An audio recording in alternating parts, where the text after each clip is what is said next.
ஒன்று உலகில் தேடி அலைந்து நான் திரிந்தேன். உறவே நீ என்றாய் அன்பு தெய்வமே.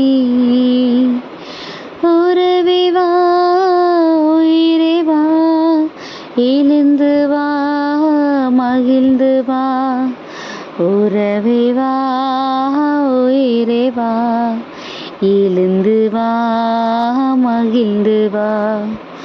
உள்ளமெனும் கோவிலில் உறவென்னும் தீபமே, வாழ்வெனும் சோலையில் வந்திடும் வசந்தமே.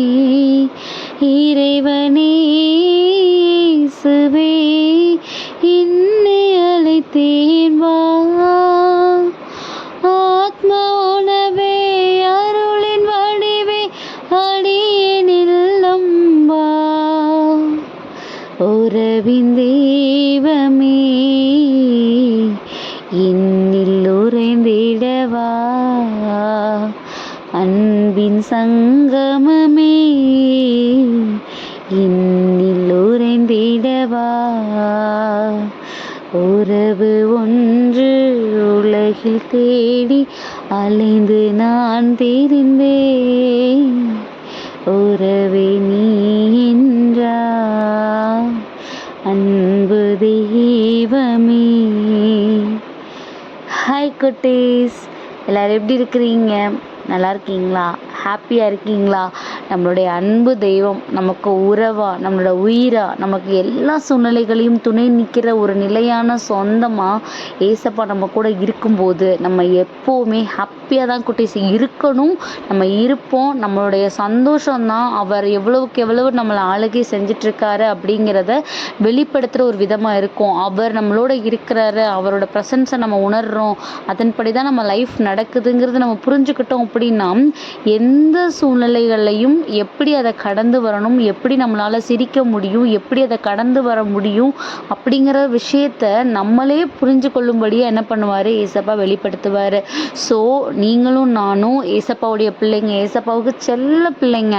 அப்படி இருக்கும்போது வெறும் வார்த்தையால் மட்டும் அவருக்கு செல்ல பிள்ளைகளாக நம்ம இல்லாமல் நம்மளுடைய ஒவ்வொரு செயல்கள்லையும் அவருடைய ப்ரெசன்ஸ் நம்ம கூட இருந்தால் நம்ம எப்படி செயல்படுவோமோ, எந்த மாதிரி இருப்போமோ, அதை நம்ம லைஃப்பில் இருக பிடிச்சிட்டு நம்ம என்ன பண்ணணுமா குட்டீஸ், நம்ம இன்றைக்கி அவரோட பாதையில் நம்ம நடந்து போகணும் அப்படிங்கிறத இன்றைக்கி ஒரு அருமையான ஒரு சூப்பரான ஒரு பாடல் மூலியமாக நம்ம கற்றுக்கோம். அப்படி தானே? நம்மளோட லைஃப்பில் இருளாக இருக்கா, அவர் தான் தீபம். நம்ம லைஃப்பில் பாதையே இல்லாமல் நம்ம குழம்பி போய் கிடக்கிறோமா, அவர் தான் பாதை, அவர் தான் அதுக்கு வழிகாட்டுறவராக இருக்கார். நம்ம லைஃப்பில் குழப்பமாக இருக்கோமா, அந்த குழப்பத்தை எப்படி சரி செய்யணுங்கிற விஷயம் அவர் தான். நம்ம நோயுற்று இருக்கோமா, நமக்கான மருந்து அவர் தான்.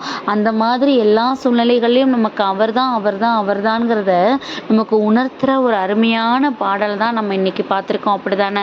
ஸோ நம்ம எத்தனை பேர் நம்ம லைஃப்பில் இந்த ஒரு ஆஸ்பெக்டில் நம்ம ஏசப்பாவை பார்க்குறோம். நம்ம எல்லாருக்கும் ஏசப்பாவை ரொம்ப பிடிக்கும். ஏசப்பாவுக்கு ரொம்ப நம்ம என்ன பண்ணுவோம், பயப்படுவோம். நம்ம ஒவ்வொரு காரியங்களையும் நம்ம அவர் பார்க்குறாருன்னு செய்வோம். இதெல்லாம் ஓகே, நம்ம எல்லாரும் ரொம்ப பர்ஃபெக்டாக நம்ம அவரோட பார்வையில் இருக்கணும்னு நம்ம ஆசைப்படுறோம். ஆனால் நம்ம பர்ஃபெக்டாக இருக்கணுங்கிறத தாண்டி நம்ம அவரை உள்வாங்கிக்கிடணும். எனக்கு எல்லாத்துக்கும் அவர் தான் முன்ன வந்து நின்று எனக்கு எல்லாம் பண்ணி கொடுக்கணும், அவர் தான் எனக்காகன்னு நிற்கணும். அப்படி நம்ம அவரை ஆவலாக தேடி தேடி தேடி தேடி நம்மளுடைய ஒவ்வொரு விஷயத்துக்கும் நம்ம அவரை இன்வால்வ் பண்ணுறோமா குட்டீஸ்? நம்ம இன்வால்வ் பண்ணலை அப்படின்னா நமக்கு இப்போ சோர்வு இருக்குது. நம்ம இன்வால்வ் பண்ணிட்டோம் அப்படின்னா நம்மளோட சோர்வுகளுக்கு ஆல்ரெடி அவர் என்ன ஆயிட்டாரு, பலன் ஆயிட்டாரு. நம்மளுக்கு நோயுற்று இருக்கிறோம் அப்படின்னா நம்ம நோயுற்று இருக்கிறதுக்கு மருந்து அவர் ஆல்ரெடி ஆயிட்டாரு. ஸோ நம்ம தான் என்ன பண்ணணும், அவருடைய உடனிருப்ப அவர் வேணுங்கிற தேவையை நம்ம என்ன பண்ணணும், புரிஞ்சுக்கிடணும் குட்டீஸ். இந்த நேரத்துலையும் பாருங்களேன், யாக்கோபு 1:12 சோதிக்கப்படும் போது உறுதியாய் இருக்கிற மனிதன் மிகுந்த பாக்கியவான் ஆகிறான். ஏனெனில் தான் நேசிக்கிறவர்களுக்கு தருவதாக தேவன் வாக்களித்த வாழ்வு என்னும் பரிசை சோதனையில் தேறிவிடும் போது அவன் பெறுவான். சோதனை இருக்கும். அந்த சோதனையில் நம்ம உறுதியாக இருக்கணுமா? எப்படி உறுதியாக இருக்கணும்னா, நம்ம வில் பவரில் உறுதியாக இருக்கணுமா? இல்லை இல்லை இல்லை இல்லை, ஏசப்பா என் கூட இருக்காருல்ல, இது என்ன பெரிய விஷயம்னு அவர் மேலே நம்ம உறுதியாக இருக்கணுமா? அப்படி நம்ம உறுதியாக இருக்கும்போது அந்த சோர்வை கடந்து வர அவர் பண்ணுவார். அப்போது நமக்கு நம்ம நினைப்பதற்கும் மேலான ஆசீர்வாதமான வாழ்க்கைங்கிற பரிசை நம்ம கண்கள் காணும்படியாக ஏசப்பா வச்சுருக்காங்களாம். ஸோ இதை விட நமக்கு தெளிவாக அவர் ஒரு வழிகாட்டுதலை கொடுக்கவே முடியாது குட்டீஸ்.